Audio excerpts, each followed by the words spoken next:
Chairman, actually, we went to the border of Mali in July to report on the al-Qaeda-linked groups that militants who've taken over the northern part of the country.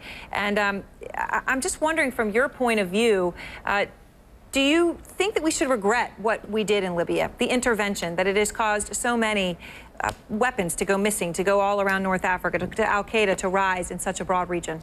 The one mistake that we made, and those of us who were voices of this very early on, was not securing the weapon systems that were there. We knew that they had man pads, anti-aircraft weapons, and they had a whole cache all spread across the country. Because remember, dictators aren't worried about external threats, they're worried about internal threats. So the way they had the caches all around the country, once it happened and there was that period of chaos, this became an arms bazaar. So it's not unusual to understand that you had Al-Qaeda, you had other groups, you had AQIM, which is affiliated with Al-Qaeda from Algiers, the Tuaregs, who are, have a whole generations of contraband and weapons sales and all of those things, all coming in saying, we're going to get ourselves some weapons. And I have argued, both privately and publicly, that Mali was the first victim of the Libyan revolution, in the sense that those weapons ended up in the hands of people who tried to overthrow the government of Mali. So, yes, I mean, that was clearly a mistake.